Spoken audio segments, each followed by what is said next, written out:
with vectors, when you multiply a vector times another vector, then it takes some vector math. Like you can't do it with just straight multiplication. But if you take a vector, say this is vector A, sorry, that's terrible, and you multiply by 2, what do you think the result would be? Twice as long as vector A. Right. So 2A would look something like this. This is 2A. That's what multiplication by a scalar means. So scalars are just normal numbers. So they're not vectors. A scalar would be any counting number, any integer, anything like that, any decimal number. Because a vector has a magnitude and a direction, scalars just have magnitude. So when you multiply or divide by a scalar, all you do is change the magnitude. You understand what magnitude is? So you mean like if it were to be 2 A or vector A, then you just multiply by 2 and it becomes 4 vector A. Right, exactly. Okay. And I mean, you can do the same thing with division. So say you have vector B. If you were trying to find B over 2, what would that one look like? Just half. Yeah, it's still going in the same direction, but it's just half the length. So basically, you have these 4 things, or 6 things. Multiplication by a scalar, which is just like this. Okay. You're only worrying about stretching or shortening that vector. That's all you're doing. Yeah. The 0 vector has 0 length. Oh, sorry, the negative of a vector. All that means is you start out with some vector, and the negative of it is just going the opposite direction, the same length. Okay. And then multiplication by a negative scalar. So for example, if we go back to A,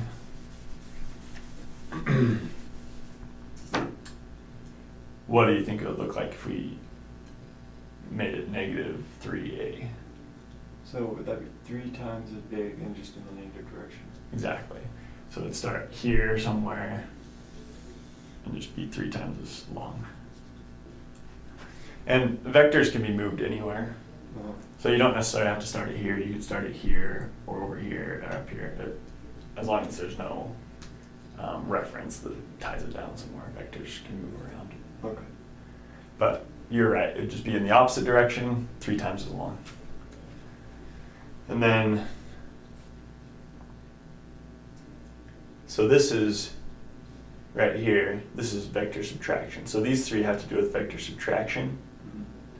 So do you understand vector addition pretty well? Yeah, And then vector subtraction you're good with too?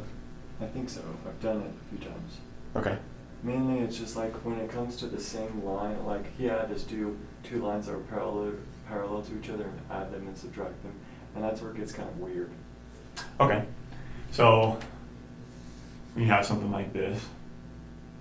So you have like vector A, vector B.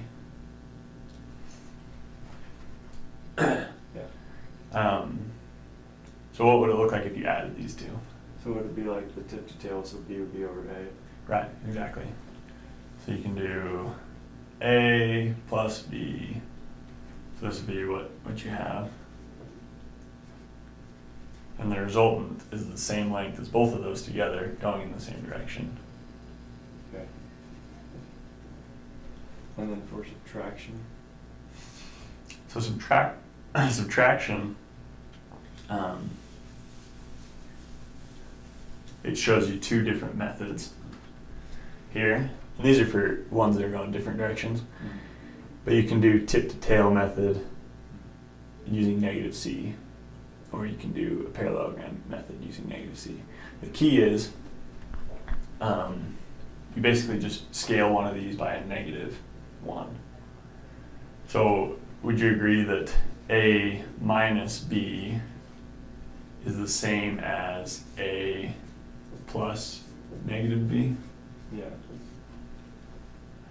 So what you can do then is just scale B, make it into negative B, and we know that doesn't change the length, it just changes the direction. Yeah. And then can you add these 2 now? Yeah, so just be tip to tail. And then would the answer be the part of A that's not on top of B?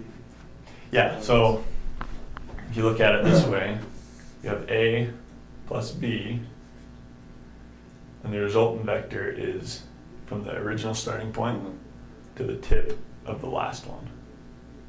So just drop right there. So this is A plus negative B, which is the same as A minus B. Okay. Cool. So whenever you're doing addition, you start at the, and you put them tip to tail, Yeah. and then you start at the tip or the tail of the first one and go to the tip of the second one. So the same thing works when you scale it by a negative. You just do that.